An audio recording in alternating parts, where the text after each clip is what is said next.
Oh, mikrofon gua ya.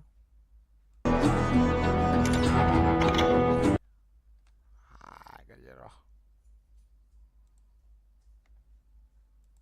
A few seconds ago.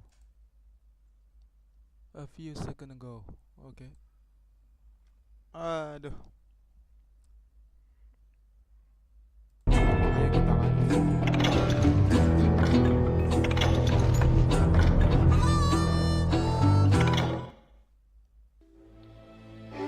Ada framelets sama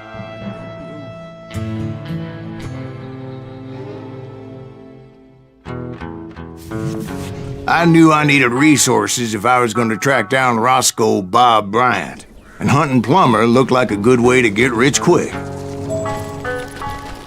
As the local vigilantes exposed him as the leader of the bandits, and put a generous price on his head. Plummer rallied his gang to plunder one last gold mine before making their escape, and that's where I thought I'd find him.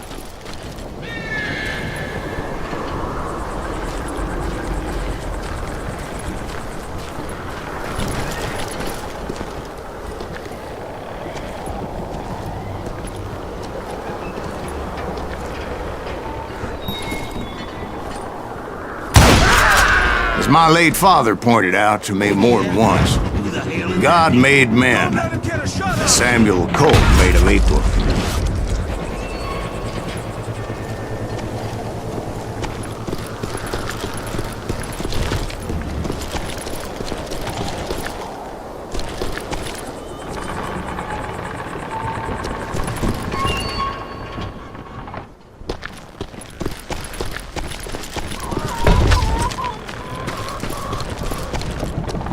I knew that dynamite wasn't mine, so I decided the polite thing would be to return it. It was the biggest gold rush since Sutter's Mill in '48. Unfortunately, prospectors weren't the only ones drawn to those riches.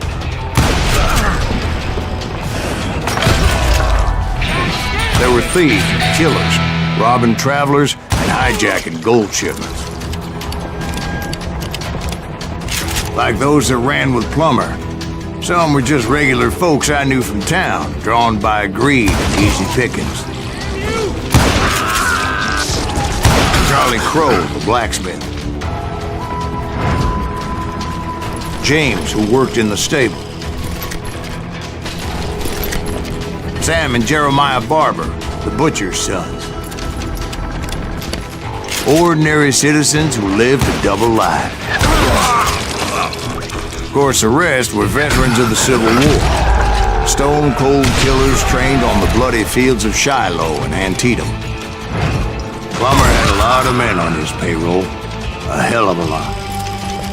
That son of a bitch pretended to protect the public with one hand while stealing them blind with the other.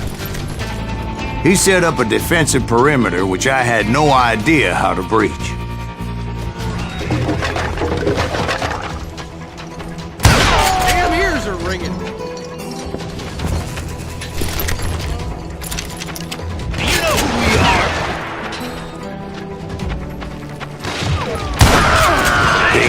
Desperate individuals.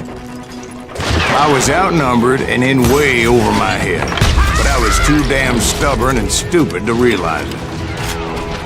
They must have thought I was touched, or had some kind of death wish, seeing as there were barrels of gunpowder everywhere. One stray bullet, one stray spark, and I'd be blown to hell and gone. Oh, bagus nih. I thought I was some kind of hero. I finally made it past and headed on to meet my destiny.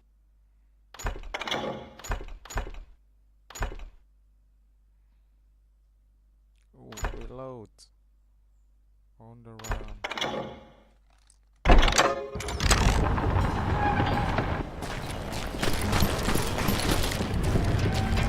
But first, I had something I needed to figure out.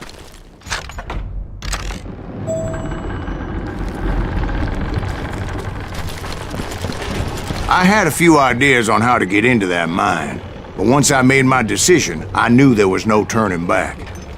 So my first thought was to enter the nearest mine portal. I saw an entrance. Made sense.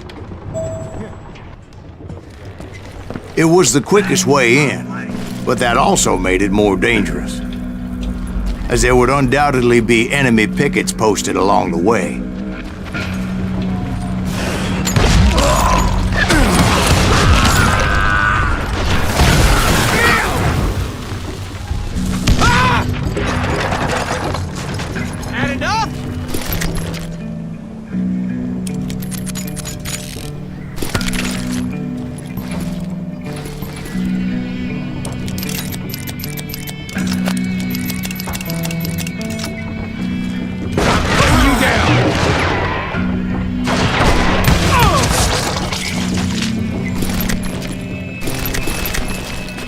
Besides, once you enter a mine like that, it's easy to get all turned around. And that confusing maze of corridors wouldn't even be the worst of it. Some of those shafts could be as deep as hell. Get out here!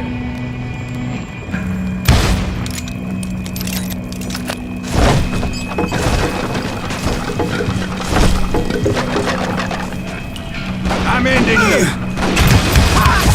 A single stumble or misstep can easily end in a deadly plunge to oblivion.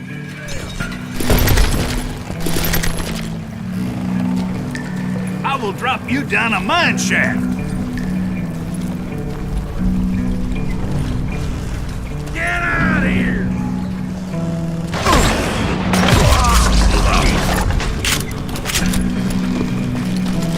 Quick reflexes often make up for a lack of common sense.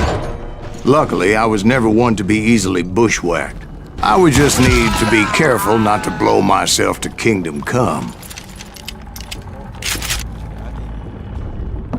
Take that asshole! With all that gunpowder and dynamite everywhere, a body has to know what he's shooting at. Show yourself, coward!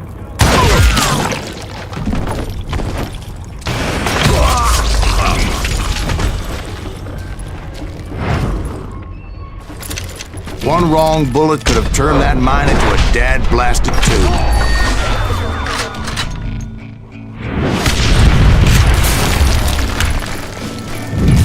I freely admit that my plan of attack was not just moronic, but clearly insane.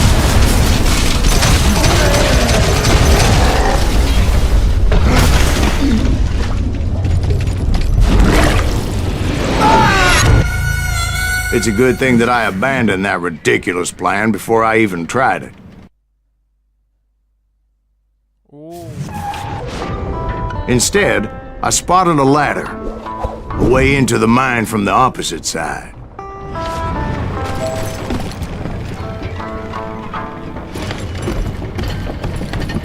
It was a long way around, but that approach seemed more sensible at the time. Of course, being I had a problem with heights, that scaffolding scared the bejesus out of me. Climbing down that ladder required some caution, because even though I had a younger man's reflexes, no man can dodge a damn bullet while climbing down a rickety ladder. I was determined not to give up, however. That Sheriff Plummer seemed quite the despicable character. When the vigilantes discovered what the sheriff was up to, people were outraged. That 10,000 they put on his head would go a long way to helping me find old Bob. And I have made it my mission to settle that score come hell or high water.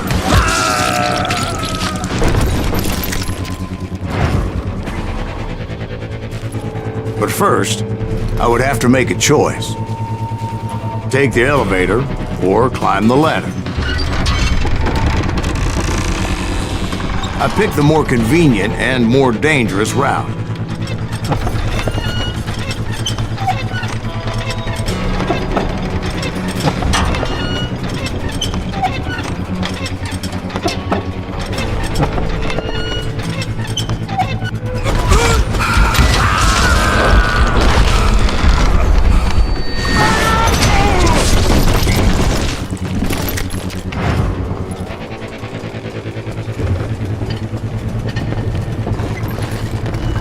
Plummer was a mad dog killer, and the people of Nevada City deserved better.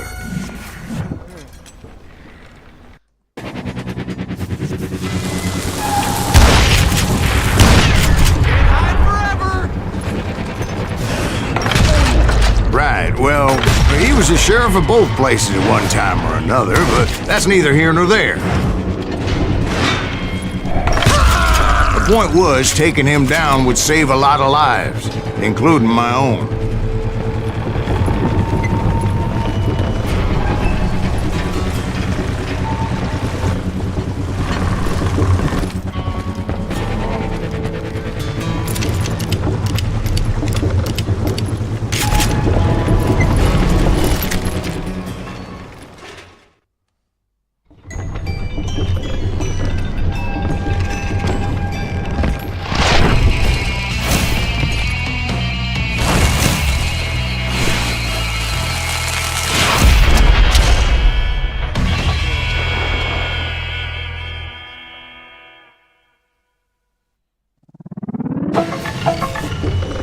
They're gonna need a dustpan to pick you up! This thing is getting worse and worse for you, ain't it? Henry Plummer was clearly unhinged, and I could see right away that this was gonna take some doing.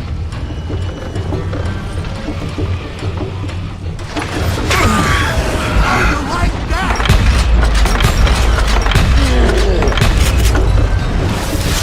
This cocksucker is smarter than he looks! I got a lot more dynamite than you! All blood money for you today! Show yourself!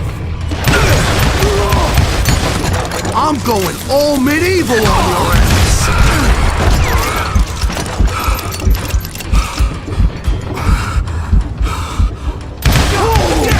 I need some help here! Come on, boys! Take this cocksucker out!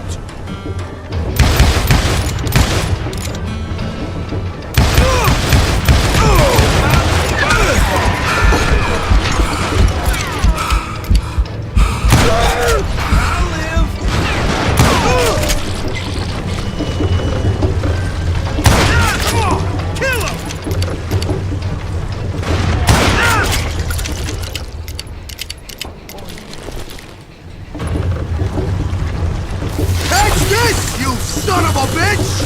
This cocksucker is smarter than he looks! That had to smart!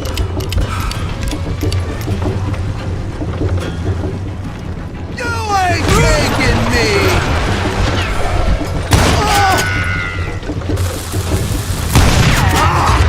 Keep pissing me off! See what it gets you!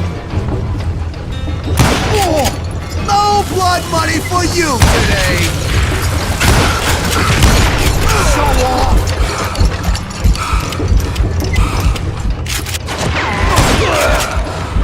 Gonna blow you into next week, boy!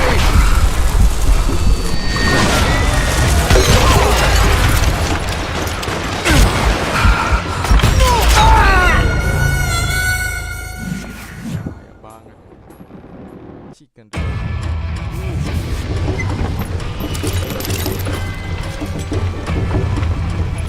They're gonna bury you in a million pieces! Why don't you just join the circus? I can shoot too!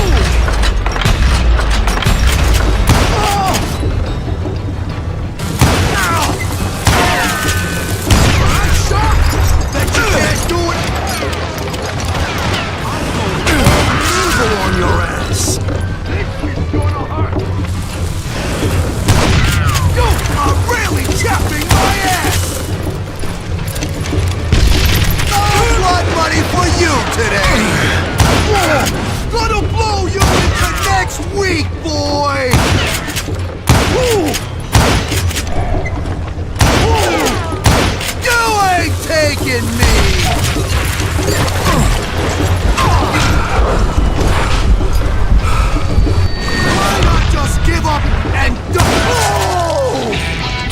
that's how Henry Plummer died. Him and his crew were worth their weight in gold. And now, I was officially a bounty hunter.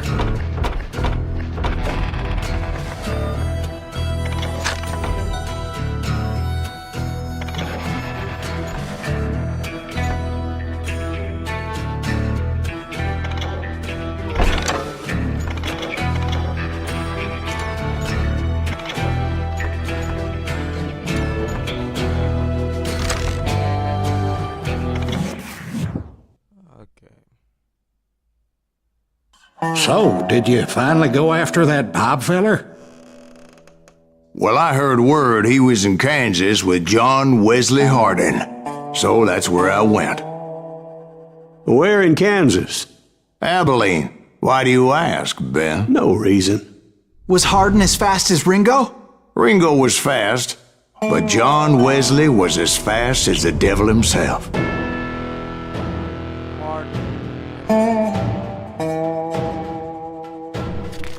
Hell, he killed his first man at 15.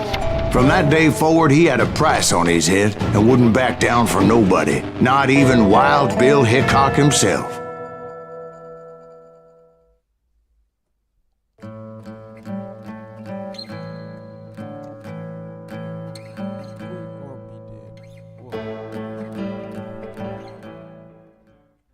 I dodged death many a time, and that night in Abilene was no different.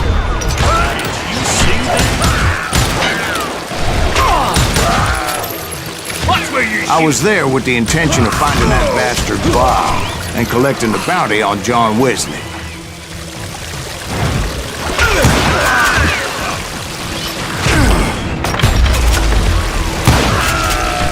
Damn, he's hard to hit.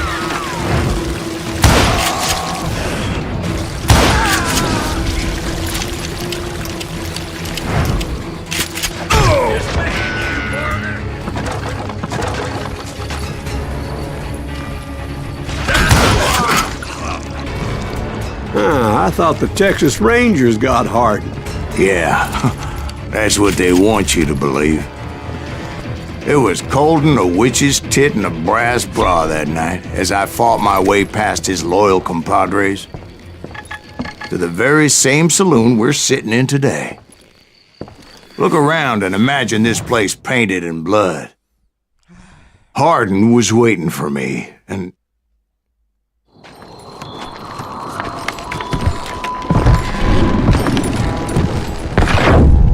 wait, I'm jumping the gun here. Let me back up and give you some background on this sumbitch.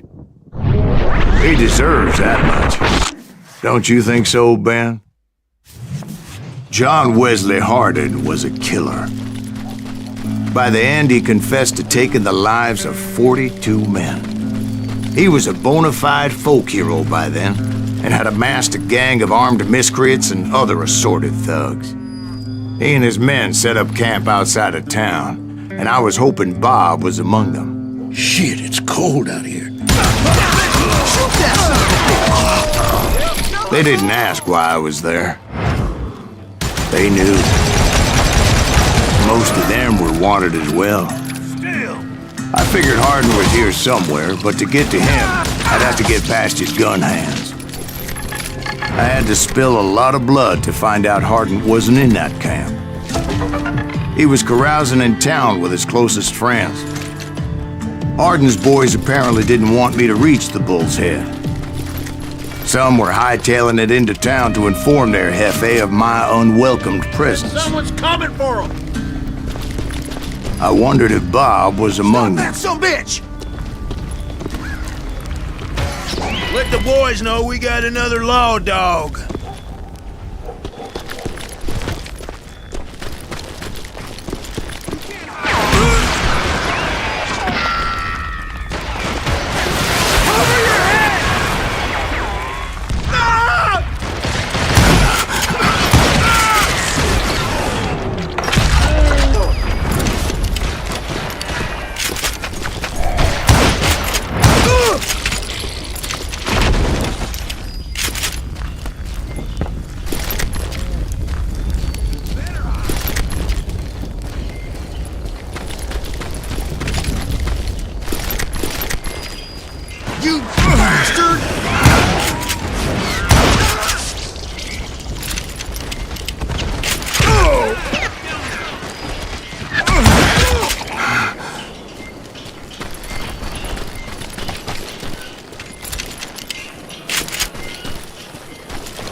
Oh.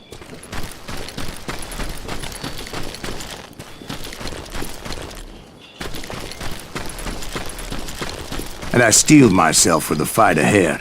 For as good as I was, deep down I wondered if John Wesley wasn't just a little bit better.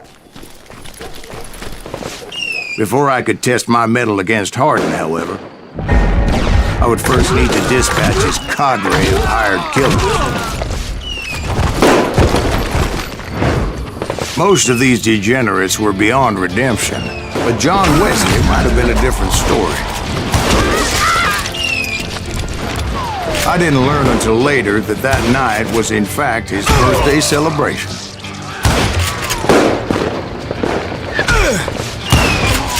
Shoot him! Shoot him!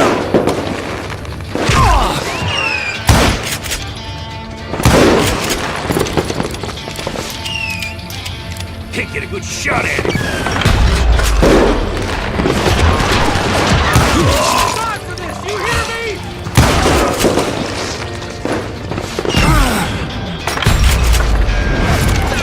God damn him!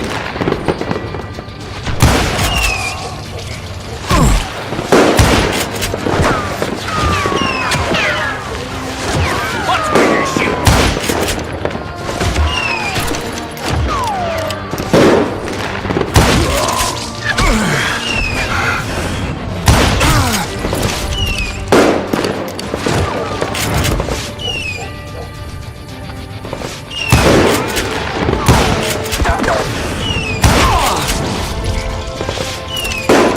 I think I already mentioned that I found Hardin in this very saloon.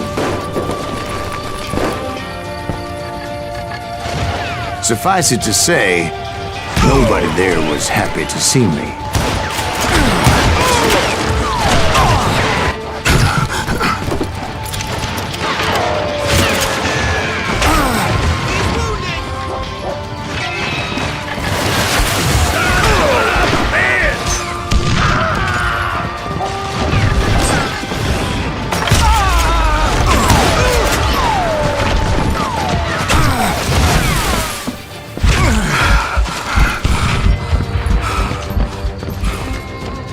Can't believe you keep missing. In fact, I felt a certain hostility.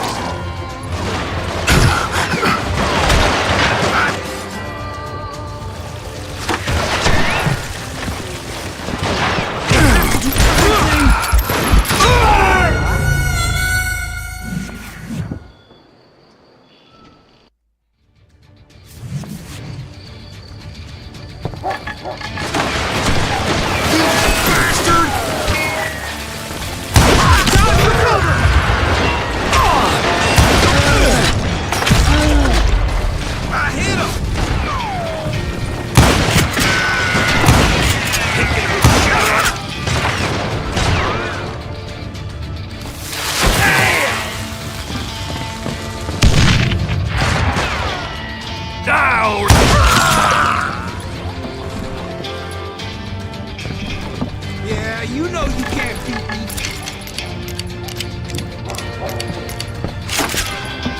You ain't beating me, boy!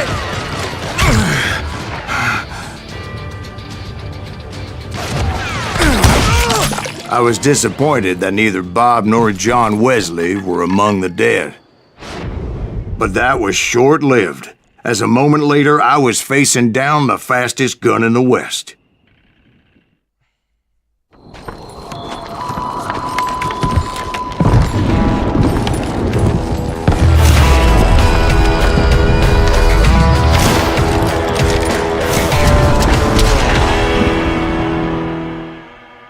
John West.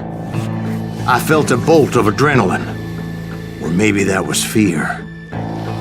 He was well known for his tricks, and I knew I'd need my own if I was ever to defeat him.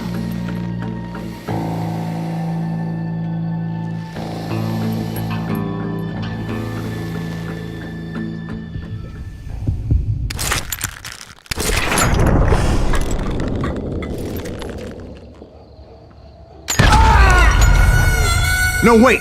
He didn't hit me then! I'm sure of it! I'm sure of it.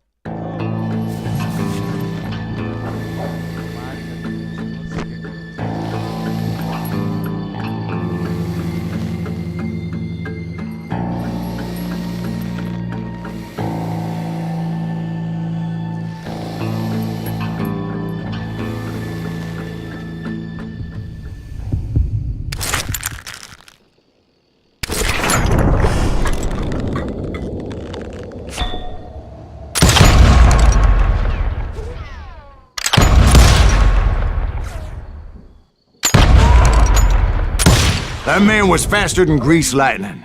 But being inebriated as he was, he didn't count his shots. And now, he was at my mercy. So he didn't die? No, I sent him to prison. Oh. Years later, after he was free, some restless Avenger took his life. Shot him in the back at a saloon just like this one. Anybody up for another beer? Ben?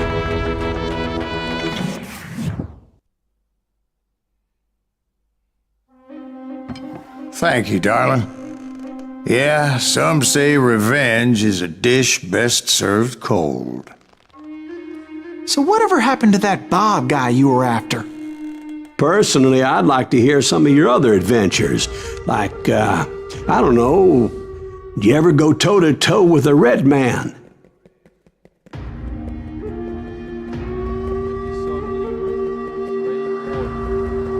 Yes, I did, Ben. I remember once I was after this renegade Apache, Grey Wolf. Strangely enough, revenge was also his primary motivation.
Oh, okay, siap-siap nih.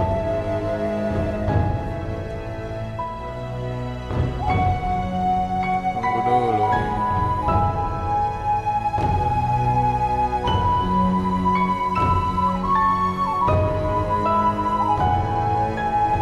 Oke.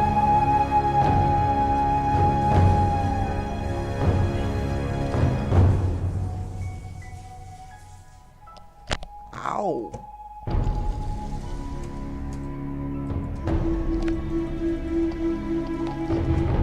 I got a problem with this.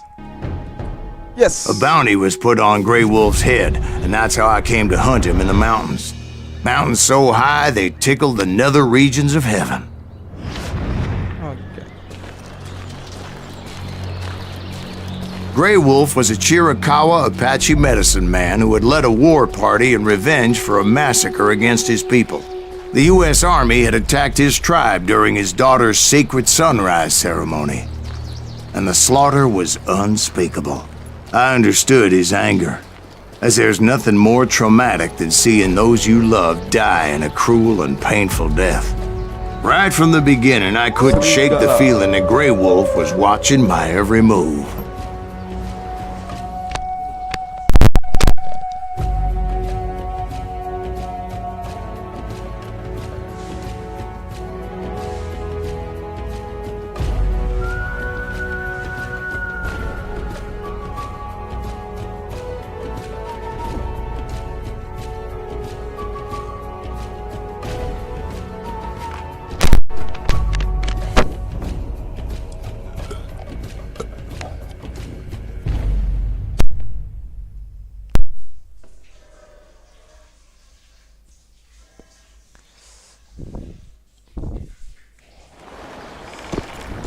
He led a band of young Apache warriors who wanted retribution and were more than willing to die for him.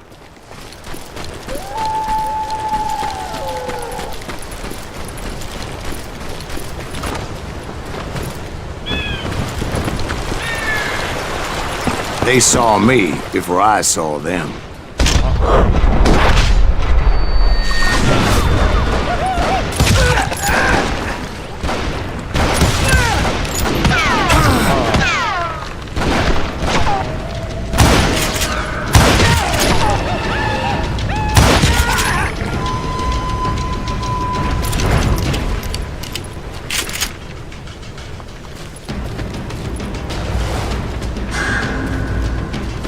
and it crossed my mind that maybe this wasn't such a good idea.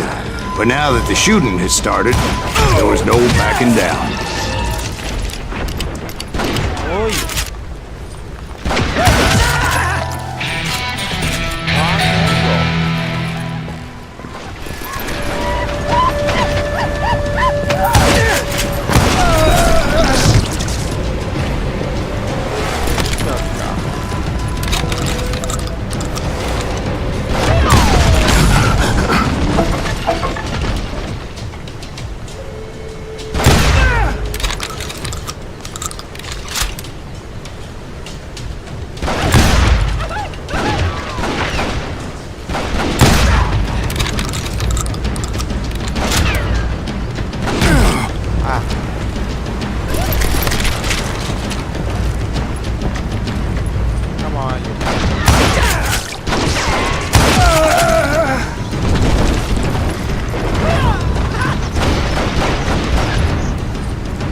It was rugged country, the winter home of the Chiricahuas. Tunggu dulu. Ai.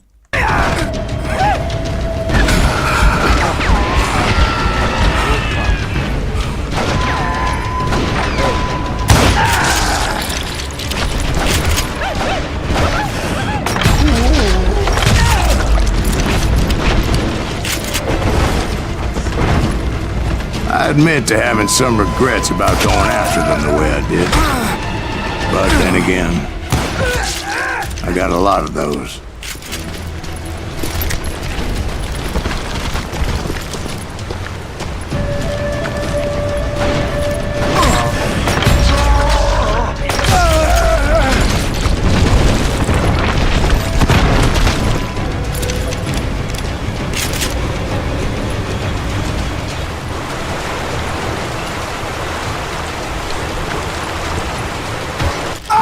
Ay, si kira kemana ini?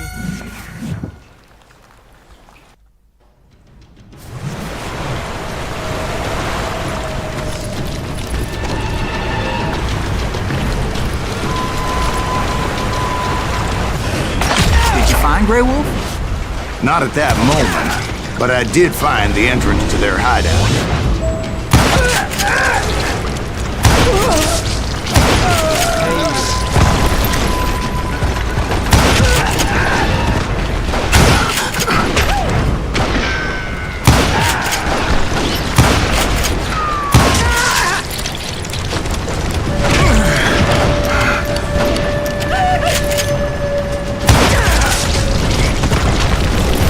Deep crevice that led to a deeper cave.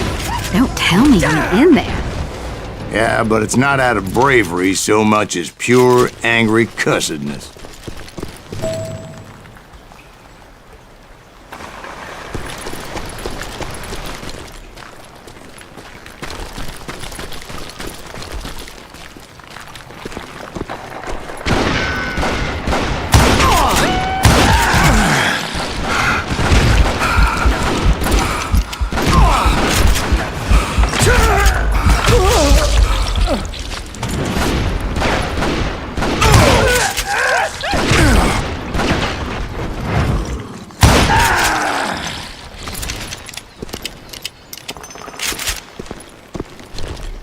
See, back then, I had a stubborn streak a mile wide, and I wasn't about to back down.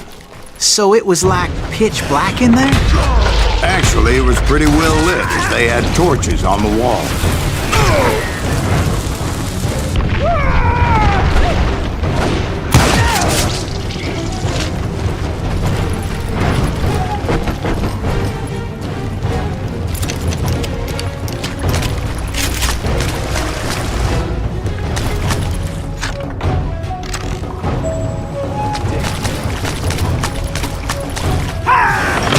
Was his cave? Big as hell, Ben. Chiricahua had hid out there during the Indian Wars.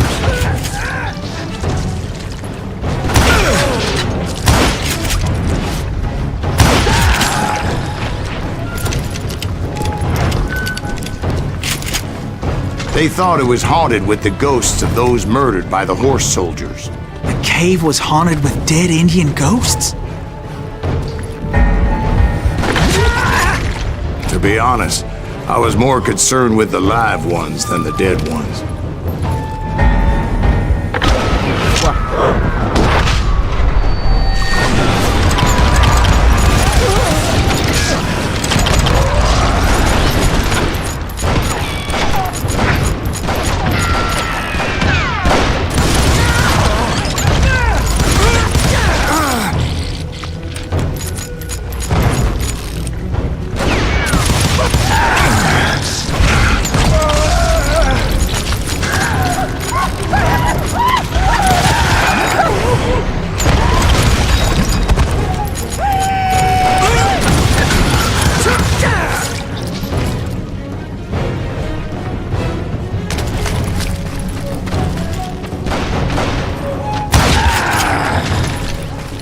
How come you know so much about engines? A few years back, I was married to two Mescalero women.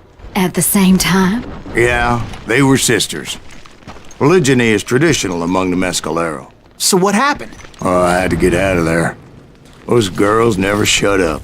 Both of them nagging at me all the time. Drove me half crazy. Haven't seen them since. No, I mean, what happened with Grey Wolf? Oh, well, I pursued him into the Cave of Death. I came upon this flooded grotto, and that's when I saw him. He came to me unarmed and unafraid. His voice echoed in the shadows, and I sensed he meant me no harm. You carry great darkness in your heart, and if you do not release it, it will claim your soul. The sound of his voice put some kind of ancient Indian spell on me.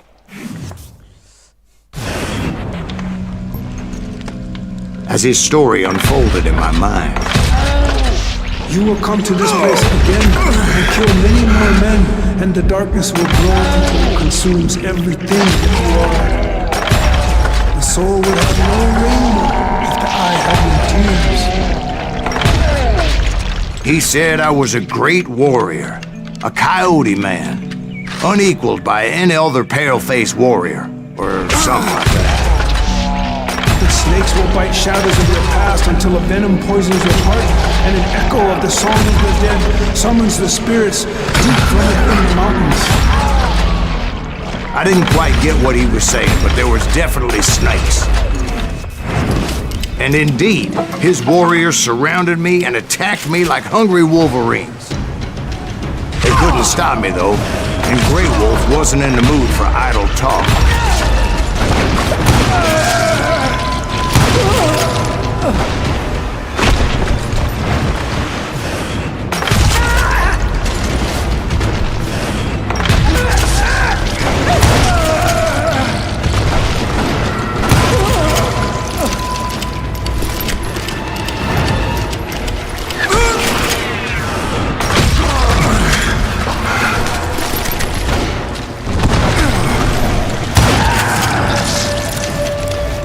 I swear I couldn't see any way out of this trap. But suddenly, one just appeared. Kind of like a miracle.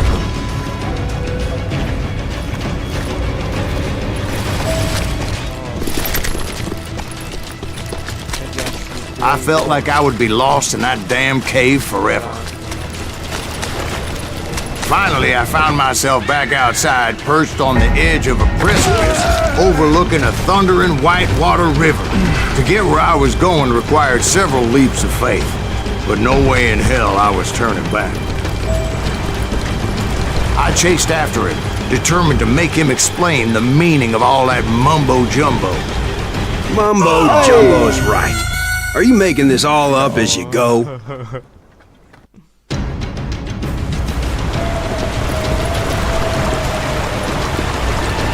There were dozens of Apache warriors aiming at me from on high. Dozens?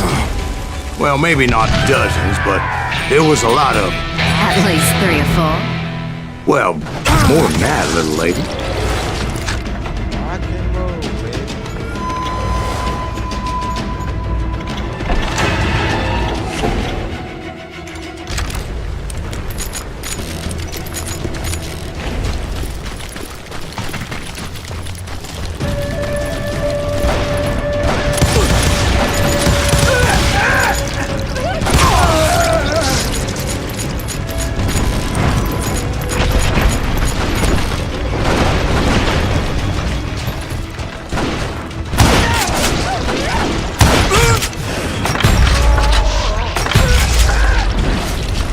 had a steep climb up creek ahead of me and scrambled up those rocks like a mountain goat.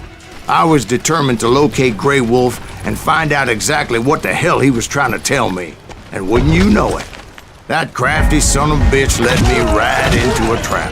What kind of trap? Well, son, there had to be at least 100 Apaches surrounding me. 100? God be my witness. Oh, come on. Who you kidding? Hey, I believe you. Come on, tell us how it ended. All right, but I'm not gonna drag this out. Where were we? You were surrounded by 100 Apache warriors. Well, I didn't take the time to count them exactly, but there were a lot of them.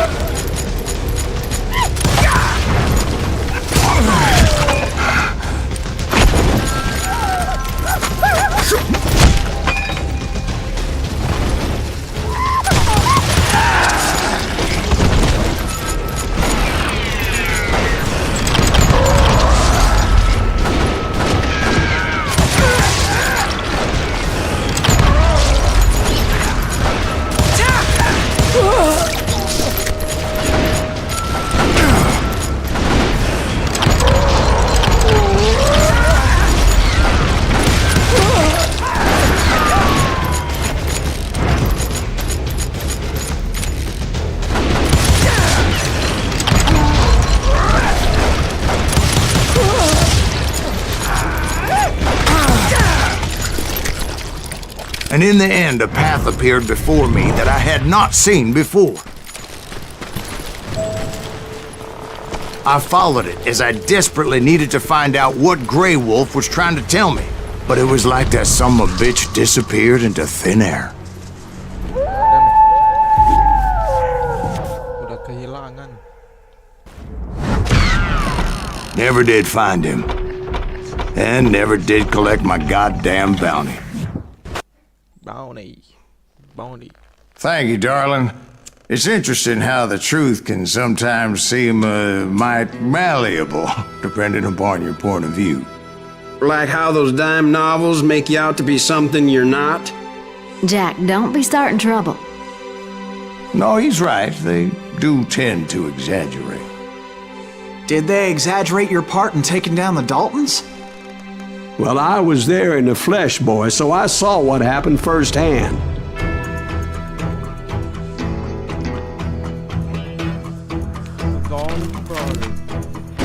Those Daltons were lawmen once, before they all went bad, robbing banks and trains clear across the territory. Until Coffeeville, of course. I was one of the citizens who took up arms that day. Fighting on the side of right? I did my best, sir. We all did.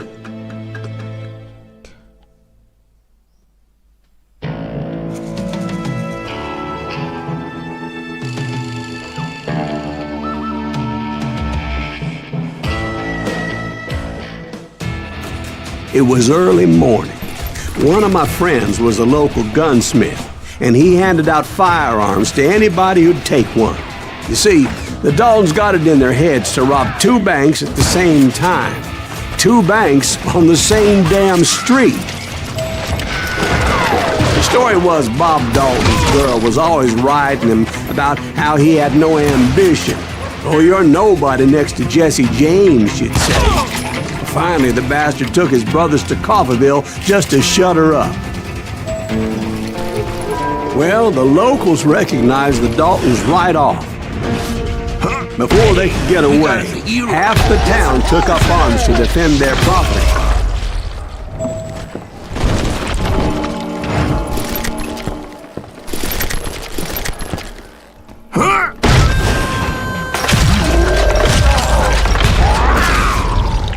The brothers paid dearly for their stupidity, but everybody knows they had it coming. There's more to it than that. I read all about that day, so I know for a fact that it went down very differently. First of all, it was high noon. A posse of U.S. deputy marshals were on the rooftop across the street. Get ready, boys. They're gonna make a move.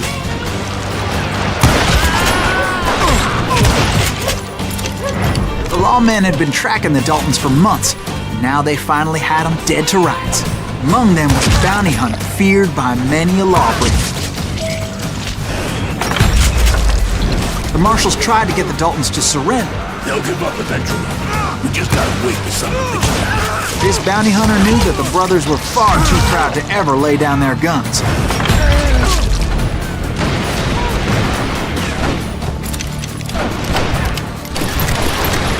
You just... He went in there alone to confront those criminals. One of the marshals shouted, "Where are you going? Are you crazy?" That rifle's mine. But he paid him no mind.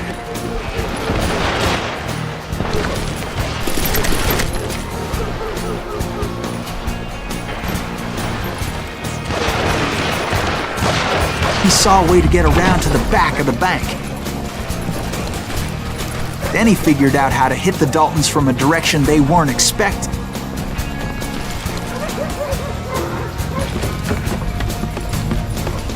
From above. Fortunately, a water tower was right there. A moment later, he was climbing up a steep ladder, laughing at danger as he did. It was brave men like him who risked their lives to tame this wild country.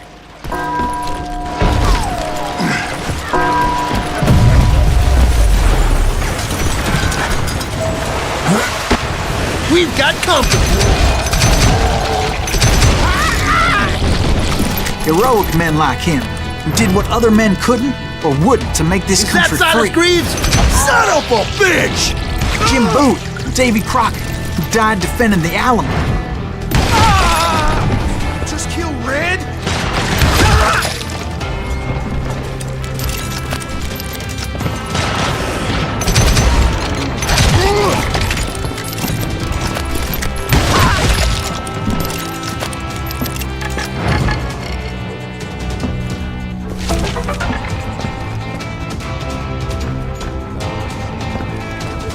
Over there!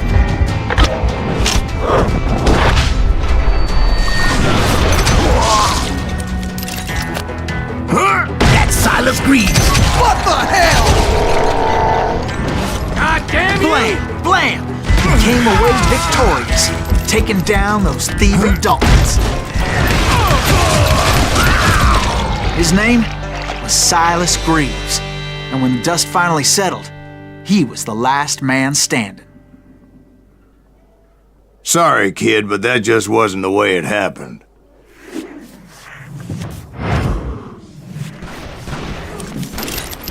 It was early evening, not high noon.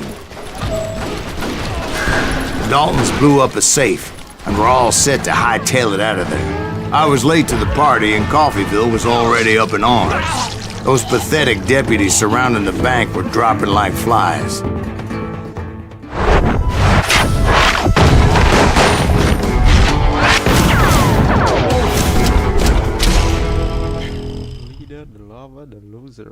Bob. I had been tracking those jokers for months, waiting for them to do something reckless. There he is. And finally, they did. Those stupid bastards decided to rob two banks at the same time in the same town where everybody knew them. But they still had friends in Coffeyville.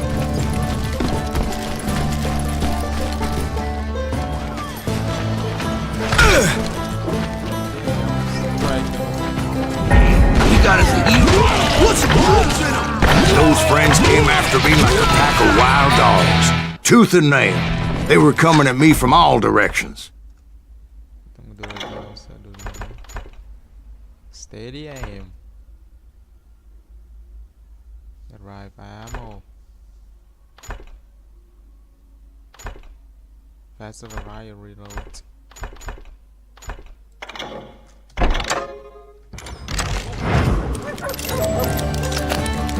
I caught sight of the Daltons running with the money and didn't want to lose them. Problem was, they knew the town better than I did. And to top it off, I found myself in the middle of another shootout entirely. We gotta get out of Did here. the Daltons hole up in somebody's house? No, it was the Smiths, I believe. They were cousins of the Daltons. and they were shooting at the Browns, who were shooting at the Daltons, which wasn't any surprise, because those two families have been feuding forever.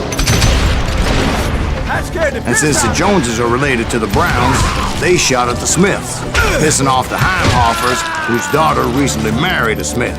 Well, bullets were flying every which way as all the old feuds in Kansas caught fire all at once. There was a hell of a lot of pissed off people in Coffeyville that day. But that's just the way life is sometimes. Shit happens.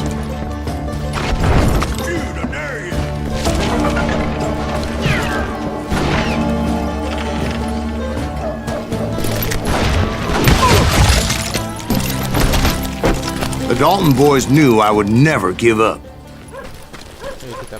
Those Daltons weren't the sharpest knives in the drawer, but they always stood together. They set a trap to slow me down and allow at least two of them to escape. The third brother stayed behind to plant me, just in case that trap of theirs didn't work.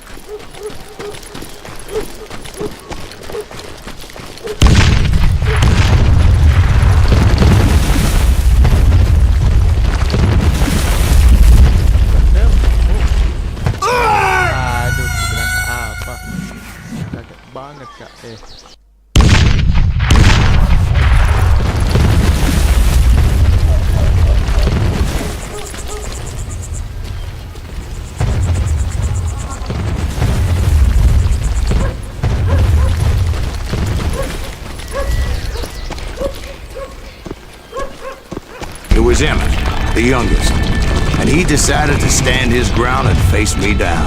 I ain't afraid of you, Silas Greaves. This is where it ends for you. He was determined to protect his brothers. I understood how he felt.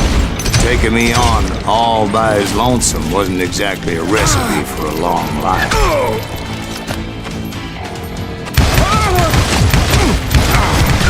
Gonna beat you like a red-headed stepchild.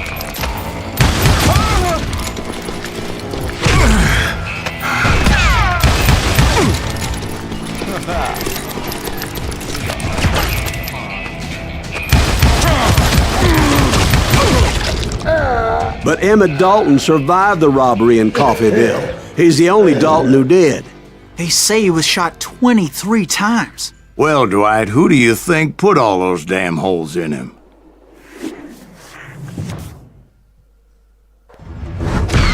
But I have to admit, that boy had grit.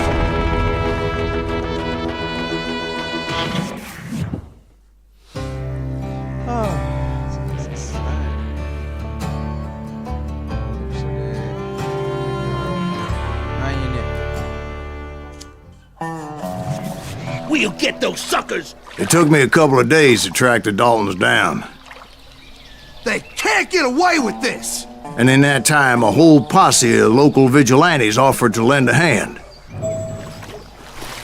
We'll track him to the ends of the earth. They seemed as determined as me to find those outlaws. But as we headed into those swamps, it was like I had my own private army. There was no way those boys were getting away this time.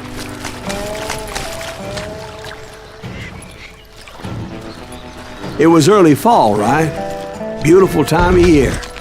At least you had the weather on your side. Not by my recollection. It was damp and foggy as hell.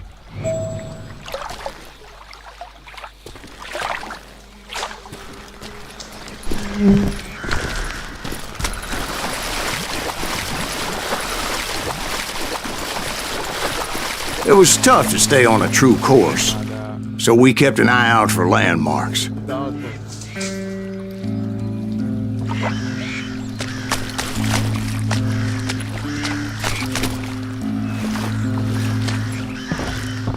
It was autumn. The maple trees were in full color, red as blood.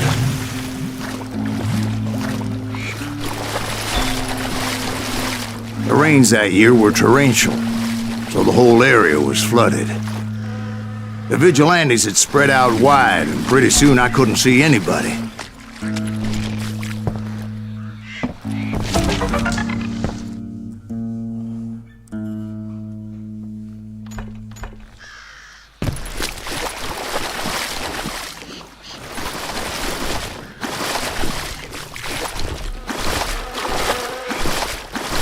Bury them in the swamp! Plant them where they stand! Except for some bitches ahead of me wanting to do me harm. So I had to face them alone. I wondered why my compatriots didn't come running when they heard the shots. So did you find the Daltons? Not yet, but I did have the questionable pleasure of meeting a few of their friends.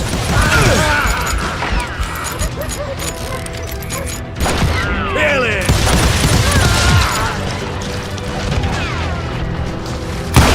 Dynamite for assholes who can't shoot!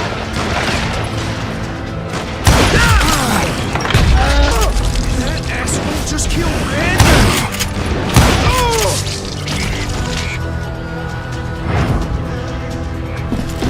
The boys had established quite a reputation by that time, so they attracted all manner of riffraff to their cause. There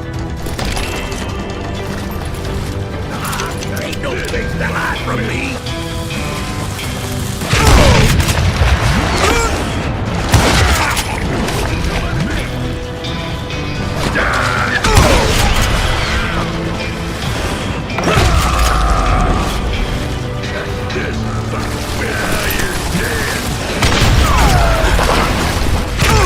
Point being, I was under serious attack. You're gonna have to do better. My reinforcements was nowhere to be seen.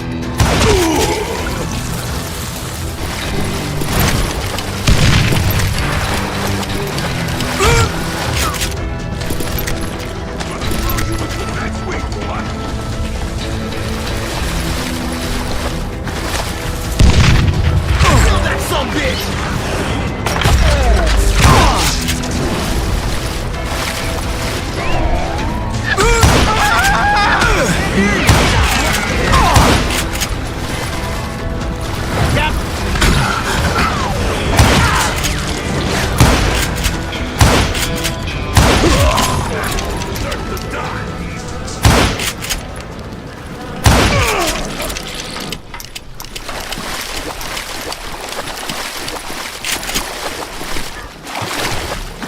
But luckily, a barn materialized as if right before my eyes. I scrambled up top to get a better view. But just ended up falling inside. So, how did you get out? The barn doors was open. About right then, I saw some suspicious characters running for the bushes. Of course, I followed them. But that goddamn swamp was like a goddamn maze, and pretty soon I had no goddamn idea where I was. Steve? So I just started walking, and pretty soon... Steve? Steve? Huh? Oh, no, I'm listening. Indians surrounded me from all sides.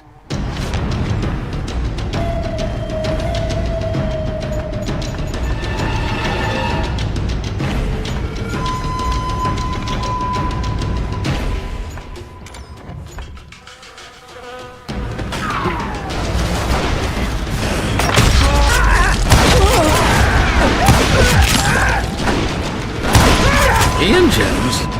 They were Indians. No. I just wanted to make sure Steve was paying attention. Now, where was I? You were following the Daltons through a swamp? That's right. See, Steve? Dwight's paying attention. No, I'm listening. I was just resting my eyes. So, where was I? The Daltons. Right. See, there's a reason so many outlaw gangs are made up of brothers. Being a brother is a very sacred thing. It's a bond like no other.